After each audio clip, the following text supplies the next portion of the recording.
चलिए यहाँ पर सर्च करना है आपको जीडीएस, या फिर आप ग्रामीण डाक सेवक लिख कर भी सर्च कर सकते हो, इंडिया पोस्ट लिख कर भी सर्च कर सकते हो। इंडिया पोस्ट लिख कर सर्च करोगे तो यहाँ पर आपको नीचे आएंगे तो इंडिया पोस्ट जीडीएस ऑनलाइन का ऑप्शन मिल जाएगा। इस वाले ऑप्शन को आप ओपन कर लीजिए, इस वेबसाइट को ओपन कर लीजिए। बाकी वेबसाइट का लिंक मैं वीडियो डिस्क्रिप्शन में भी दे दूंगा, वहां से डायरेक्ट आप इस वेबसाइट पे जा सकते हो। इसे ओपन करने के बाद यहाँ पर आप ऊपर देखेंगे, यहाँ पर चलिए मैं जूम कर लेता हूँ, आपको दिखाता हूँ। यहाँ पर रजिस्ट्रेशन का ऑप्शन है, इस रजिस्ट्रेशन वाले ऑप्शन पे आपको क्लिक करना है। सबसे पहले फॉर्म स्टार्ट करने के लिए आपको रजिस्ट्रेशन करना होगा। रजिस्ट्रेशन के लिए सबसे पहले यहाँ पर आप देखेंगे आपके सामने इस तरह का पेज आ जाएगा।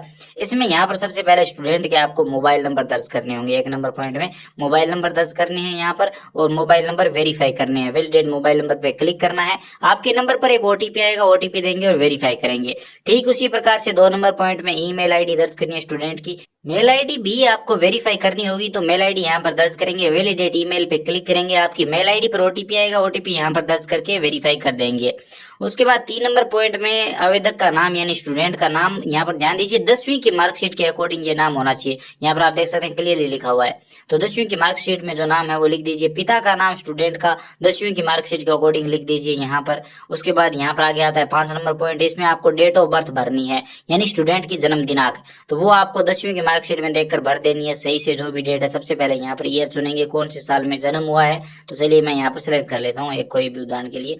उसके बाद यहाँ पर आपको महीना चुनना होगा, तो यहाँ पर दिसंबर सिलेक्ट है, तो हम अपने हिसाब से कोई भी महीना सिलेक्ट कर लेंगे। चलिए ये सिलेक्ट कर लेते हैं। उसके बाद यहाँ पर आपको डेट सिलेक्ट कर लेनी है, तो इस तरह से ये डेट ऑफ बर्थ यहाँ पर आ जाएगी। तो मैंने उदाहरण के लिए सिलेक्ट किया, आप सही से डेट ऑफ बर्थ सिलेक्ट कर लीजिए। अब 6 नंबर पॉइंट में आपसे जेंडर पूछा जा रहा है, मेल या फीमेल, तो आप अपने हिसाब से सिलेक्ट कर रहेंगे। उसके बाद यहाँ पर कम्युनिटी सिलेक्ट करनी है, यानी आपकी कास्ट कैटेगरी क्या है, आप जनरल हो, ईडब्ल्यूएस हो, ओबीसी हो, एससी एसटी, किस कैटेगरी में आते हो वो अपने हिसाब से यहाँ पर सिलेक्ट कर लेंगे। जनरल या फिर ओबीसी में आपकी 100 रुपये फीस लगेगी, एससी एसटी में फीस नहीं लगती, और फीमेल कैंडिडेट में फीस नहीं लगेगी, तो वो आप अपने हिसाब से सिलेक्ट कर लीजिए। उसके बाद यहाँ पर 10वीं की डिटेल देनी है, 10वीं कौन से साल में कौन से स्टेट से आपने पास की है, तो यहाँ पर उस स्टेट का चुनाव करेंगे, तो हम राजस्थान सेलेक्ट कर लेते हैं। 10वीं कौन से साल में पास की है, पासिंग ईयर कौन सा है, तो वो यहाँ पर सिलेक्ट करेंगे। चलिए मैं यहाँ पर सिलेक्ट कर लेता हूँ। जैसे मान लीजिए हमने 2018 में पास किया है, या फिर जिस भी साल में आपने पास किया वो अपने हिसाब से सिलेक्ट कर लीजिए। 13 में पास किया तो 13 में। उसके बाद ये कैप्चा कोड मांगा जा रहा है, तो ये कैप्चा कोड यहाँ पर जो दिया है वो कैप्चा कोड आपको यहाँ पर दर्ज करना है, और उसके बाद सबमिट कर देना है। जैसे ही सबमिट करेंगे तो यहाँ पर आप देखेंगे आपका पहला स्टेज कंप्लीट हो चुका है। अब आपको नेक्स्ट स्टेप पे बढ़ना है और आगे का फॉर्म भरना है, तो ओके करेंगे। ओके करने के बाद यहाँ पर आपको 10 नंबर पॉइंट आपके सामने दिखाई देगा। तो सबसे पहले यहाँ पर स्टूडेंट के आधार नंबर आपको दर्ज करने हैं। ये जरूरी नहीं है, लेकिन है तो आप जरूर आधार नंबर दर्ज करिए। तो सबसे पहले 10 नंबर पॉइंट में स्टूडेंट के आधार नंबर आ जाएंगे। उसके बाद 11 नंबर पे पूछा जा रहा है क्या स्टूडेंट विकलांग है, तो अगर विकलांग है तो यहाँ पर आप यस करेंगे, और संबंधित कैटेगरी भी बताएंगे किस प्रकार की विकलांगता है, क्या है, वो सब आपको बताना होगा। लेकिन अगर विकलांग नहीं है तो आप यहाँ पर नो करेंगे।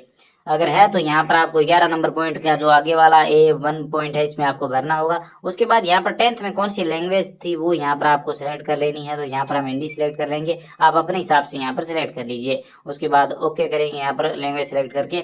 उसके बाद यहाँ पर आगे आता है अनुसूची, अगर आप 13 नंबर पॉइंट में आप एम्प्लॉयड हो या नहीं। ऑलरेडी अगर आप एम्प्लॉयड हो तो यहाँ पर आपको बताना है। अगर आपकी कोई सरकारी नौकरी नहीं है तो यहाँ पर आप नो करेंगे, नहीं तो आप यस कर सकते हैं। उसके बाद यहाँ पर आपको अपनी फोटो अपलोड करनी है, जो जेपीजी फॉर्मेट में अपलोड होगी। साइज 50 KB से कम रखना है। 200 DPI के बारे में बोला जा रहा है, लेकिन ये कोई जरूरी नहीं है, आप अपने फोन से खींचकर भी अपलोड कर सकते हो, कोई दिक्कत नहीं आएगी। सिग्नेचर में भी वही चीज है, यहाँ पर 20 KB से साइज कम होना चाहिए। 200 DPI के बारे में बोला जा रहा है, लेकिन आप अपने फोन से फोटो खींचकर अपलोड कर सकते हो। सही फोटो होगा तो कोई दिक्कत नहीं आएगी। तो चलिए मैं यहाँ पर आपको दिखा देता हूँ कि ये फोटो और सिग्नेचर आपको किस तरह से अपलोड करने हैं, ताकि आपको कोई दिक्कत ना आए। साइज की बात है तो साइज सेट करने के लिए बहुत सारे एप्लीकेशन है, प्ले स्टोर पर आपको मिल जाएंगे। उन एप्लीकेशन को डाउनलोड करके आप अपने फोटो और सिग्नेचर का साइज सेट कर सकते हैं। तो चूज फाइल पे क्लिक करेंगे फोटो अपलोड करने के लिए। अब आपके फोन में कुछ इस तरह के ऑप्शन आपके सामने आएंगे, तो यहाँ पर फाइल्स का जो ऑप्शन है इस वाले ऑप्शन का आप चुनाव करेंगे। उसके बाद यहाँ पर देखिए आपके सामने इस तरह का इंटरफेस आएगा, तो यहाँ पर आपके फोल्डर वगैरह दिखाई देंगे। तो यहाँ पर आपको 3 लाइन दिखाई दे रही होगी, तीन पे क्लिक करना है। तो यहाँ पर आप नीचे स्क्रॉल करेंगे तो यहाँ पर आप देखेंगे कि आपको गैलरी का ऑप्शन दिखाई दे रहा है। तो इस ऑप्शन पे क्लिक करेंगे और गैलरी में जो आपने फोटो रख रखा है उसे सिलेक्ट करेंगे, अपलोड हो जाएगा। जैसे यहाँ पर आप देख सकते हैं मैंने यहाँ पर फोटो रख रखा है, अभी खींच के तैयार किया है, साइज का ध्यान रखा है मैंने। तो यहाँ पर ये फोटो आ चुका है, इसे मैं सिलेक्ट करूंगा तो आप देख सकते हैं फोटो अपलोड हो चुका है।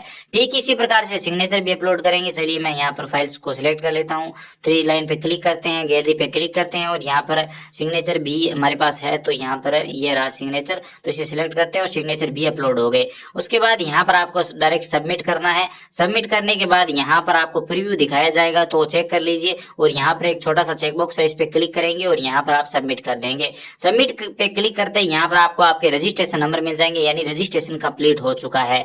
तो आप चाहें तो इन नंबर को नोट कर सकते हैं या फिर डायरेक्ट यहीं से आप आगे का फॉर्म भर सकते हैं।